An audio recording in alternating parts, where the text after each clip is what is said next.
Welcome back to Walsall Fan TV. We are still sort of pumped up after the excellent result on Tuesday night, but we're back into league action on Saturday, and the visitors are Cheltenham. So if we're talking Cheltenham, we're talking Jon Palmer. How you doing, John? I'm very good, thanks, Simon. Yourself? Yeah, good. I'm pleased with Walsall's start to the season. That's very, very promising. And Cheltenham, how do you feel about things for Cheltenham? Currently 16th, early days, obviously. Good start, 3-2 win first home match, and then you've sort of lost 3 on the bounce. So how are you feeling about things? Yeah, I would say it's been a mixed start. Very good way to win the first game with an injury time winner. You know, gave everyone a massive lift. Yeah. A little bit of uncertainty going into that first game because there's been so many changes over the summer. So I think it was really important for everyone and Michael Flynn to get that first win on, especially what happened last season with the goal drought. So the goal scoring hasn't been an issue in the first few games, but so good win to start with. Then it was always going to be tough going away to Plymouth in the League Cup.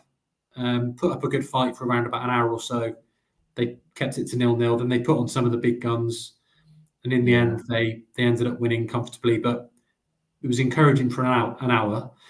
Then it was Grimsby away, bit of a crazy game, open game, topsy-turvy. Ended up losing to an injury time goal, sort of balanced out the Newport game. So 1 injury time win and 1 injury time defeat. Plenty of goals flying in at both ends. So 2 3-2s to start with. So went into the Wimbledon game on Saturday expecting more goals, and it was only 1-0, and Wimbledon got it. So they deserved the win on Saturday, Wimbledon, and it was probably Cheltenham's worst overall performance of the season. Particularly first half, they just weren't at it. Wimbledon were really impressive. Wimbledon were very good first half, dominated the ball. I think had about 70% possession. Cheltenham did improve in the second half, but typically Wimbledon got the winner probably when Cheltenham had their best short period of the game. But they definitely deserved to win the game on the balance of the whole 90 minutes. It's just there were some more positive signs for Cheltenham second half. Couldn't put the ball in the net on this occasion, but I think it was always going to be a little bit like this at the start of the season with so many new signings, 17 new signings, and vast majority of them starting in the 11. So it's a new team. Some of them came in quite late in pre-season as well, so take a while to settle down, I think. I think that's part of the benefit with Walsall. It's largely the same team from last season. We are missing Isaac Hutchinson, but you know the 12 goals, 11 assists last season. You think he's going to be a massive loss to the team. But without him, because one negative for Isaac Hutchinson, he wasn't really a ball winner. And when we're up against teams who really wanted to fight, he sort of often went missing a little bit. But now we've got 3 midfielders with a backup in each position who are all sort of up for real fighting for it and competing for it. So I think that's been a big boost to us this season so far. If that carries on, then that's all good. But looking at Saturday, in fact, I'll just briefly mention last week we lost 1-0 to Tranmere. We did really well. They grabbed a goal and then sort of parked the bus. And Walsall aren't used to teams doing that against us. So I think it's something maybe we might need to get used to if our good run continues. Yeah. Tranmere did a job on us, in fairness. So fair play to them. But yeah, Saturday is being coined the return of the Walsall old boys. Because we've got Mike Flynn, Owen Evans, George Miller, and Liam Kinsella.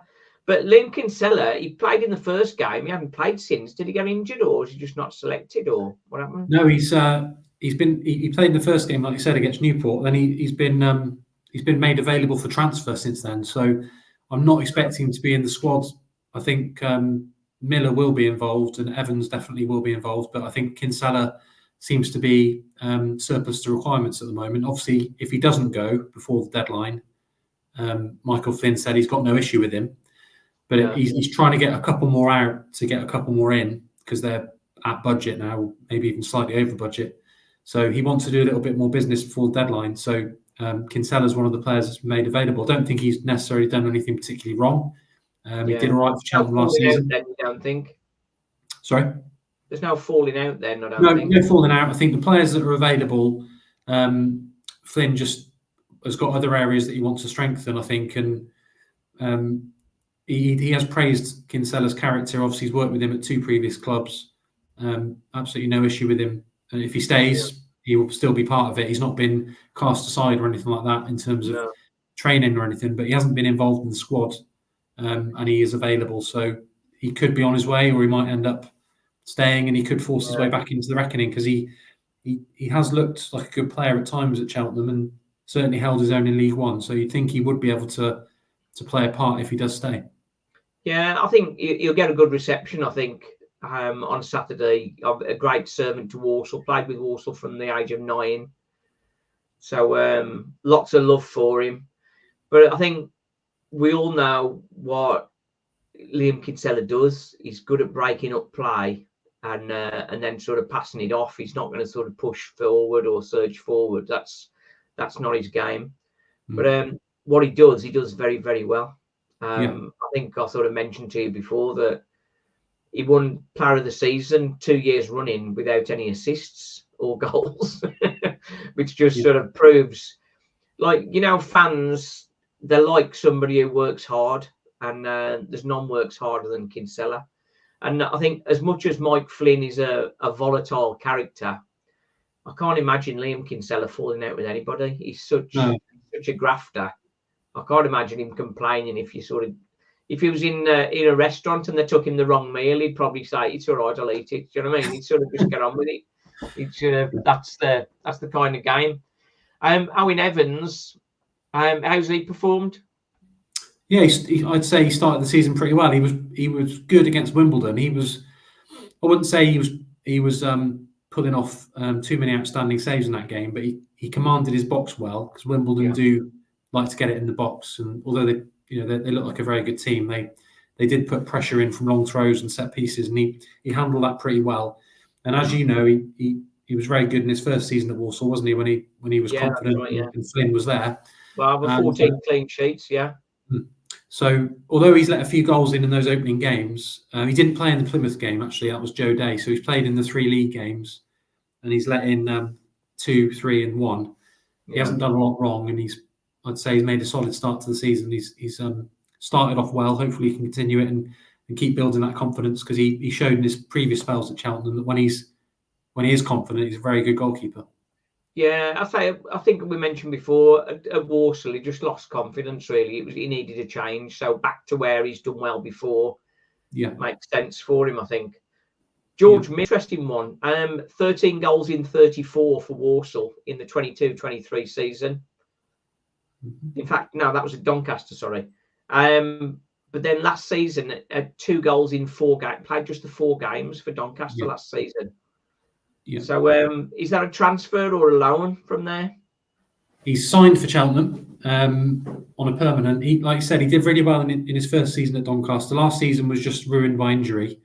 So the only real concern about him is keeping him fit and making sure that he went through a stringent medical process before he signed. They've been happy with how he's looking, and he should be a good signing. He's because he came in quite late. He did get on in the Newport game on the opening game of the season. Don't think he came on against Grimsby, and then he came on against Wimbledon. So he's only really had a very brief starting to get there run out so far. So, but I think if he's back at his best and shows that sort of form he showed 2 years ago for Doncaster, it could be a really good signing. But they've got Matty Taylor, Ryan Bowman, and Liam Dawson are the other attacking options. Along with Miller. So there's 4 good options there. And at the moment, against Wimbledon, it was Bowman and Taylor who started, and Miller came on. Dawson started the first 2 league games. I was going to ask you about Liam Dawson. He's a young lad, 22-year-old, 26 goals last season in non-league. What do you reckon to him? Yeah, he's huge step up from Southern League Division 1, so 4th level of non-league football he was playing last season, although he did play in a team that got promoted from that level.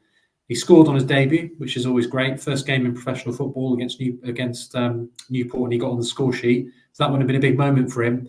And all was looking great. he actually did quite well in pre-season as well. And then I think against Grimsby, he looked a little bit leggy, like it caught up with him. So he came out of the team against Wimbledon, but he's made an encouraging start. Been quite impressed with him, considering the level he's come from. Obviously, he has scored a hell of a lot of goals at that level, and earned his chance in professional football. But I think it's a big adjustment, isn't it? He's only had one full pre-season as a professional, and stepping up in that. It's a new fitness level, isn't it? Yeah. So he's playing up front with Bowman, who's experienced player, Matty Taylor, experienced player. Miller's been around a little bit now, so he's the one that's sort of stepped up and a bit of an unknown quantity, really. But really important to get that first EFL goal under his belt, I think, on the opening day. That certainly helps. Could be a promising signing, I think. I'll talk about Walsall's new signing in a minute. The two players I want to mention, Ryan Haynes, 28. He's a great asset for you, isn't he? Yeah, he's looked a good signing, certainly through pre-season. Played under Flynn at Newport. I have to say, he didn't have a brilliant game against Wimbledon, Haynes, but he is a steady player. He's got a nice left foot, good delivery. He's not one of those players. You look at the team, and Flynn obviously likes wing backs. He's not a player that you worry about. He's proven at the level, and a very solid signing. They've got a few senior players that are well into their 30s, and they got the likes of Dawson and a few other lads that have been given their first taste of EFL football. Yeah, Haynes is one of those. He's one of those players that is experienced but not old, and he's been there and done it. He knows what it's all about. So I think that was a sensible signing, and he's tailor-made for left wing back, really. Yeah. The next player I want to talk about, not so much about the player, but the system. Sam Stubbs has joined you. He's 25-year-old centre half, isn't he, from Bradford? Yeah. Joined you on loan. Loaning players within the same division always seems a bit strange to me. What's your thoughts on that? Well, Cheltenham have got 3 loan players at the moment. One from Southampton, one from Cardiff, and then one from Bradford. But I think for some reason he's fallen out of favour at Bradford. But the reaction of their supporters when he came to Cheltenham was quite an interesting one. He does seem to be highly rated there, and he, based on his one game for Cheltenham so far, which was against Wimbledon, he was probably Cheltenham's best player throughout the game. He went into the middle of the back 3, which allowed Scott Bennett to push into midfield. Another player that's played under Flynn before at Newport, comfortable in defence or midfield. But Stubbs is very good at what he does. I suppose he's a bit like his dad was. No nonsense defender. Wins his headers. They're particularly good in the air last week against those Wimbledon long throws and set pieces into the box. So not necessarily going to play stylish football out from the back with Stubbs, but he's very good at the basics of defending based on what he showed last week. And like you said, it's a bit strange loaning a player from another club. But I think for some reason he's fallen out of favour at Bradford, and I think he looks. But in the last year of his contract, maybe trying to move him on, sort of thing. Yeah, but at 25, I think he's the sort. They've got Bennett, as I mentioned. They've also got a couple of young lads. One on loan from West Ham is the other loanee. Sorry, I forgot. I didn't mention him earlier. Levi Lang on loan from West Ham, and then they've got a bit of an unknown quantity in Ibrahim Bakary, who was playing in Canada last season. So those two have shown plenty of promise, but they've obviously got a lot to learn.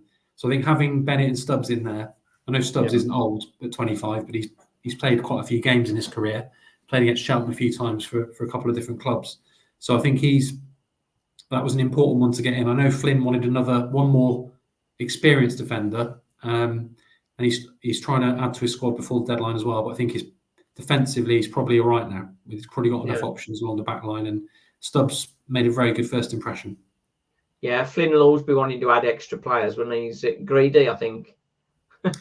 Yeah, it's not always the answer, is it, to keep signing new players? But to be fair, he's started from scratch this summer with a totally new squad, so he knows it's going to take time. He knows he's taken on a big job in terms of rebuilding.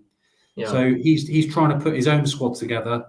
If he puts his own squad together, maybe signs 1 or 2 more, and he's brought in 19 this summer, and then he tries to sign another 7 or 8 in January, then I think there might be an issue. But if he puts this squad together from scratch and then tries to build over a year or two, and improve the younger players and give those non-league talents a bit more of a football league experience, then it could be a good option, really. Yeah, I think as we sort of mentioned when we first sort of talked to you about sort of coming into the division, Mike Flynn didn't seem over interested in sort of bringing players through and developing players. Maybe I'm being a bit unfair with that, but I mean that was my my recollection. But we've had that with a few managers, so it's good that Matt Sadler is sort of looking to develop the young players and bring them in. But he's not being crazy. He's not sort of throwing them in. He's sort of just dripping them in. Like with Ronan Mayer, he's sort of only giving him sort of like 25, 30 minutes. He did actually have about 65 minutes on Tuesday against Huddersfield, which was his longest run so far. And building up steadily is working. Ronan Mayer particularly sort of had a really good game. Huddersfield started the season well, 3 wins. Yeah. 3 wins and a win in the cup against Morecambe, I think it was. I was expecting them to batter us, and it was the opposite way around. Walsall absolutely battered them. They their first chance they had, they scored. They got a man sent off and went in 1-0. And early second half, we got a penalty, missed a penalty, which is typical Walsall. Then they went 2-0 up. But across all of this, Walsall were the ones creating all the chances. So even at 2-0 down, it sort of felt like, is it just not going to be our night? And then we started getting into the game and getting some goals. Nathan Lowe is the guy we've got on loan from Stoke. It's one of those signings that we've been sort of trying to get the whole of the window. And the frustration with the fan base, including me, is like, blooming heck, where's some strikers? And we've finally got some strikers in. And this Nathan Lowe, first half, I'm not kidding you, it was like he was on roller skates. Every time he tried to turn, he'd be like on the floor. He just slipped over all the time. He had a glorious chance to go put us 1-0 up, clean through, and just knocked it wide. And we thought, blooming heck, what have we got here? But he was offering himself and getting there. And then when we won the penalty, they put him up for the penalty. It's like, he's hardly had any first starts. He's only had about 7 or 8 starts in his career. It's his debut for Walsall. He's 18. Is that the guy you put up in a cup match to take a penalty? And it was saved. Surprise, surprise. So now he's officially part of the Walsall squad. Now he's missed a penalty. so he's in there. But then sort of his head didn't drop. And shortly after that, did a great turn in the box to pull goal back. And then we had another one. It was a long ball from Charlie Lakin. He played it down the right-hand side. Albert Adalma looked like he was struggling to reach it. Just got to the byline as the ball was about to cross, pulled it across. And Josh Gordon heads the ball down. And on the half volley, Lowe equalised to make it 2-2. And then Walsall was battering them. Now, yes, they had gone down to 10 men. But last season, Huddersfield were in the Championship, so that's the majority Championship. They hadn't changed many. It was pretty much their starting 11. I think there's only 2 or 3 maybe changes from the regular start. And then Walsall went 3-2 up. And then Neely got another one. It was Walsall absolutely rampaging. And it's superb to see. We're not used to having so much possession, really. The stats show that I had more possession than us, but I think we had like 22 shots to about 7 of theirs or something like that.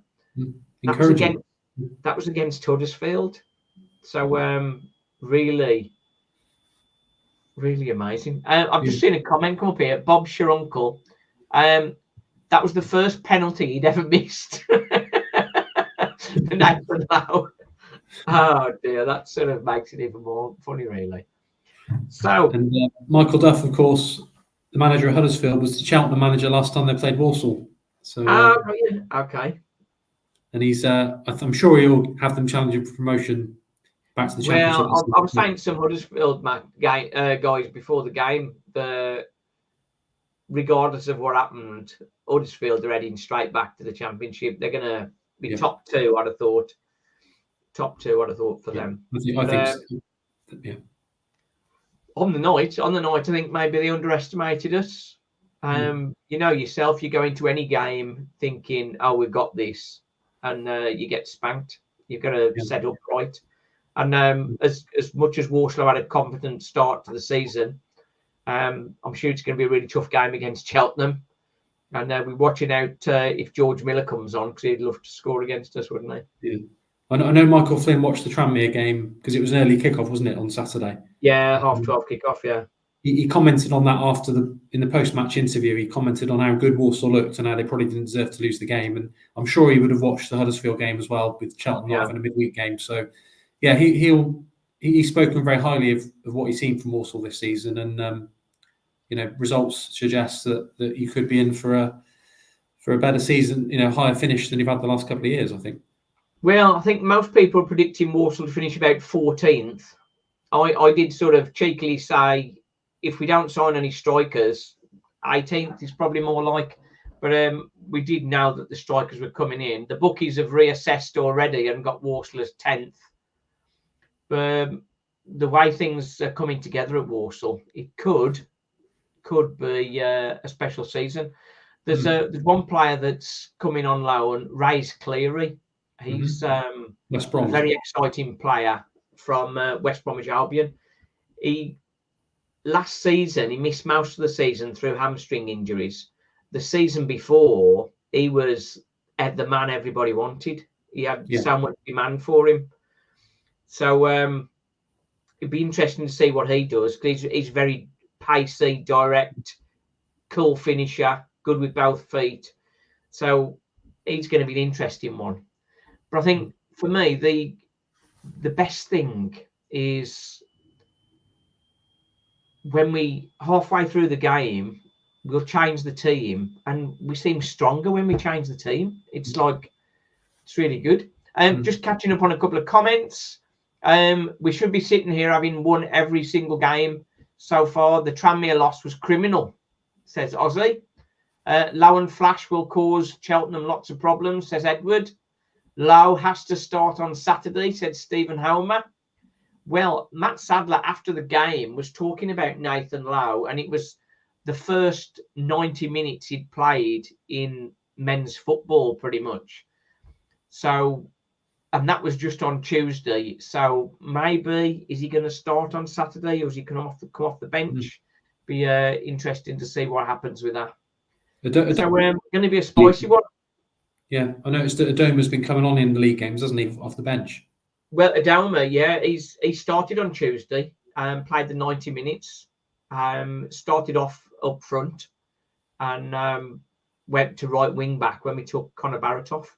I couldn't understand why he took Connor Barrett off. He was doing excellent. To be honest, all the players that he took off hadn't been struggling. They'd been doing well. But then the players that came on fresh. It's sort of lots of energy. It was really good. Bit of sort of housekeeping ahead of Saturday. Me and Stephen are going to be in Smash Burgers. That is our lovely place we go for pre-match. So we're 1:00 on Saturday. We'll be in Smash Burgers on the Gallagher Retail Park, just off Junction 9. Anybody want to join us in there? You can use the code Walsall Fan TV, WFTV20, gets you 20% off. So that's a good bonus. And so, prediction for the game?